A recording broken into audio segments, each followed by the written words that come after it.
Hey everybody, welcome to the Mr. Maple Show. I'm Matt.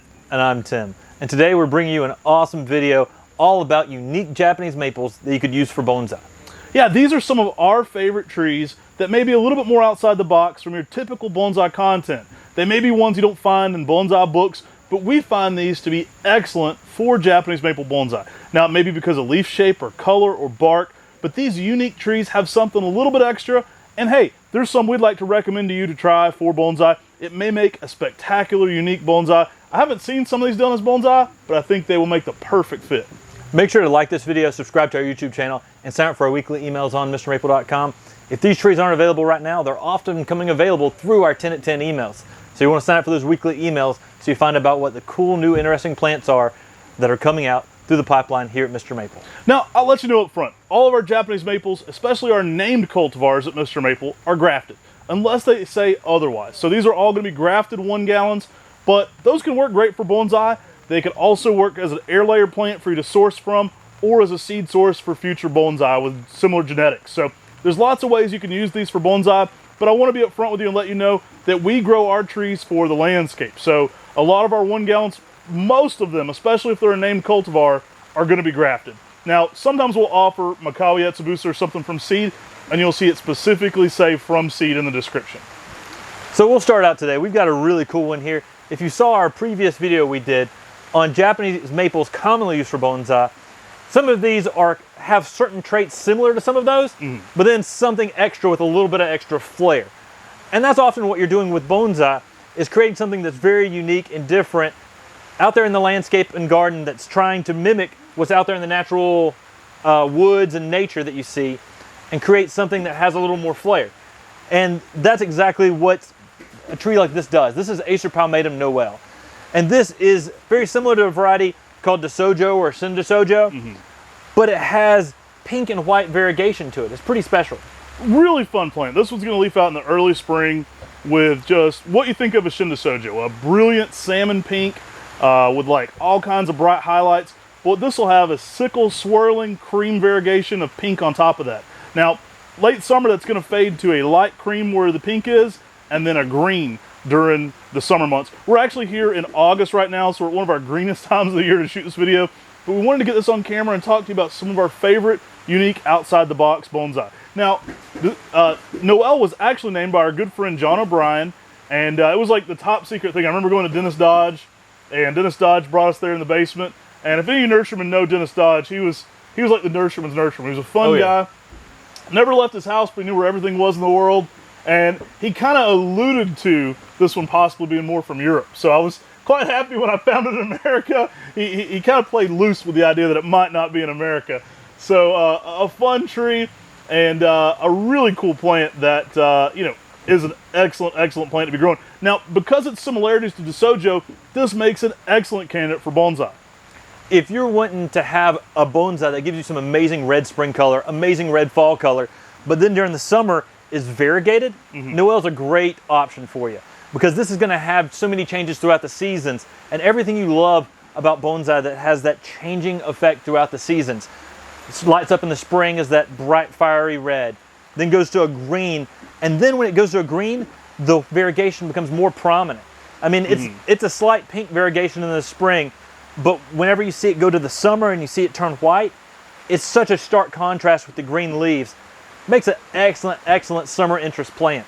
And then in the fall, when this thing lights up again, it's just constantly changing throughout the season, which is exactly what you want in a bonsai. And so this is one of those plants that's going to be very unique, very different, and everything you love about Hemsojou, but with a little more flair. Yeah. Consider it very similar to Hemsojou, but with that variegated accent. So you're going to have even a little bit more flair going on.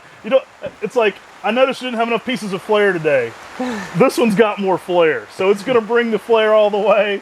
If you're working at Tchotchke's and the Office Space reference, you'll get that one. But it's going to bring the flair for you for sure. Now, moving along, we got some more flair for you. This is the flair for sure. And another interesting candidate for an outside-the-box bonsai would be something like Mystic Makawa. Now, you've certainly seen us talk about makawa yetsubusa and the makawa family.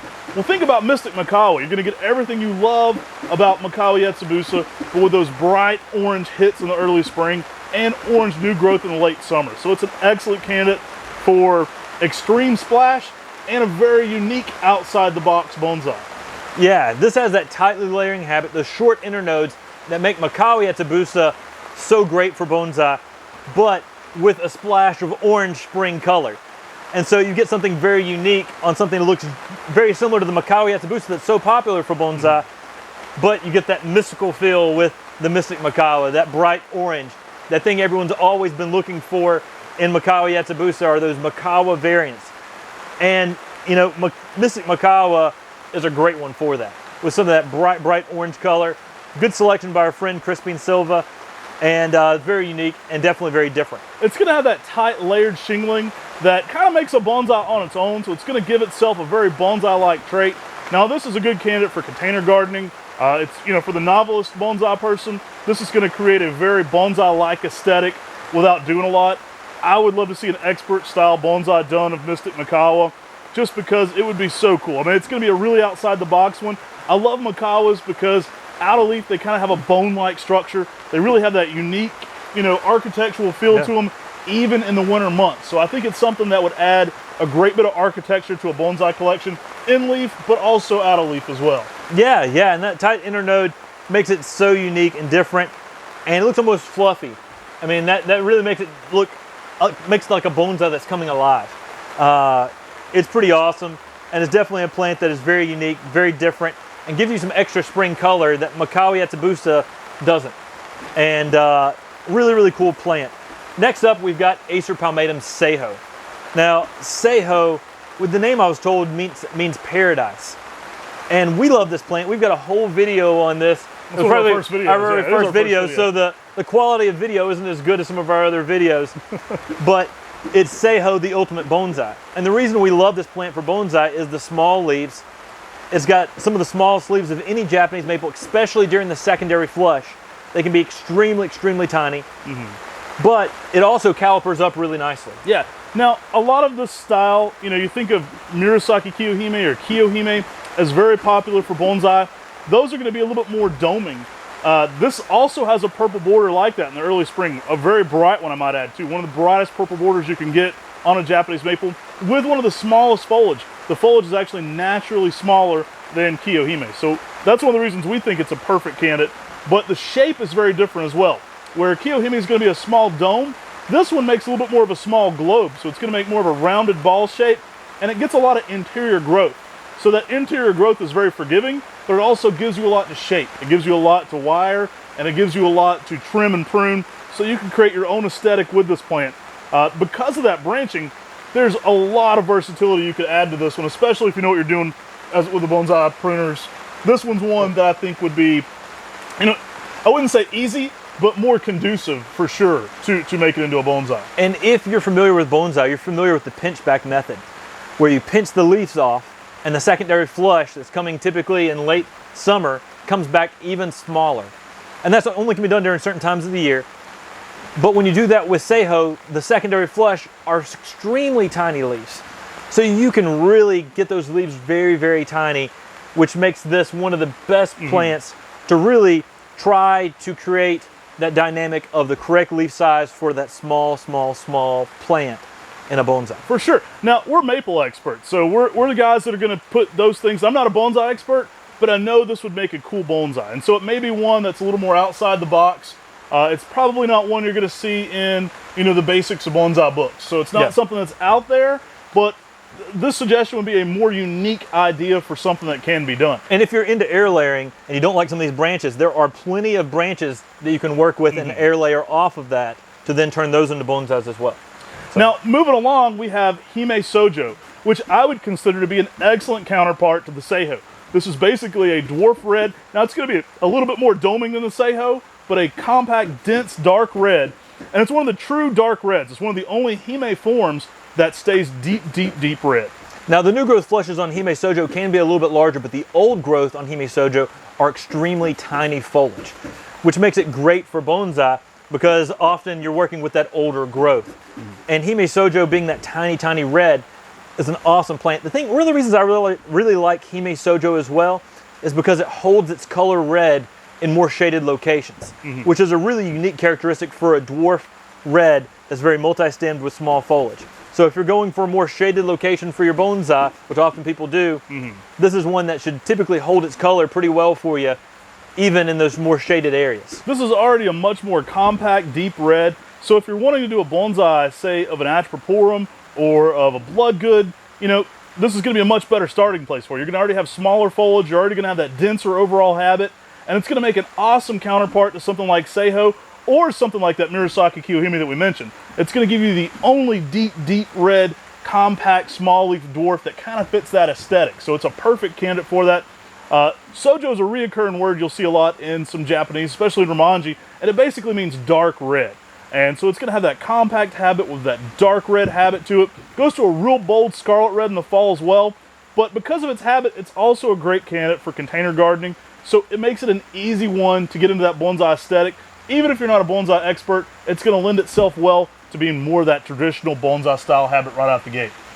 Now, the next plant we have up is a plant that seems just unreal. It has so many different characteristics that people look for in bonsai, but no one in the bonsai trade's really even heard of this next plant. It's a fairly new one. Allen's Gold, always popular. It's kind of revolutionary in that it's one of the very first of the pine barks that also has a distinctively different spring color. And the spring color is electric. I mean, it's a bright orange that then goes to a yellow. I mean, the colors are just unreal, very bright and vibrant. And this is a plant that just lights up the garden and is something that makes an amazing spring interest plant all by itself. Now, this tree was selected by my friend Pat McCracken, and Pat selected it for its spring color. Allen's Gold was one he was growing specifically for its spring color. Now, he has the original one there at his place, and several years after I received it from Pat, I went outside and I was looking at my 7-gallon, and I called Pat, and I said, Pat, I think it's a pine bark. And he's like, no, I don't think it is. And I was like, check it. Well, he called me back in about just right away, and he's like, dude, it's a pine bark. So what makes this one a little exceptional is that it's going to have what you like about Nishikikawa. It's going to have a little bit more of that fissured pine bark that gives that older tree look. It is a little slower to develop than Nishikikawa, but there's nothing else quite like it. This tree, I think, even has better color than something like Katsura, which is known for that spring blaze of orange.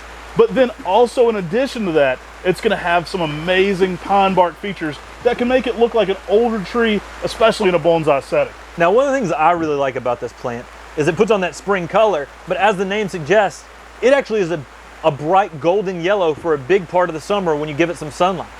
And so it goes from that bright orange to that bright yellow throughout the season, which really gives it something really special, really unique. But the fall colors are typically more of that red side of things and really gives some good fall color as well. But it's spring color, good summer color, pine barking. Yeah. I mean, it's everything you want in a bonsai, and it's the plant that no one's ever heard of.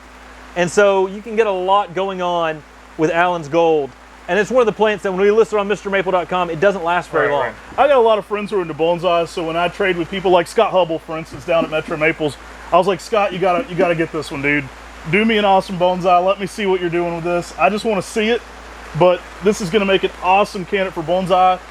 Nothing else is like it yet. I mean, you're going to get everything you love with Nishikigawa. A little slower to develop than Nishikigawa, but it's still there. It's still going to get that bright fissured bark and amazing foliage.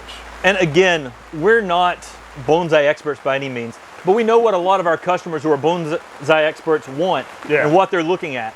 And so these are plants that, as us knowing maples, we think would make excellent bonsai candidates. They're great plants that offer unique traits that are going to stand out and look very different out in your bonsai. Hey, we hope you like this kind of content. We love doing tabletop content where we can kind of bring up some different trees and discuss them and just get some of our favorite stuff in front of you. You know, I think these are some excellent, interesting plants for bonsai that maybe you wouldn't have thought of originally. So hopefully this opens somebody up to doing something a little bit more unique and outside the box.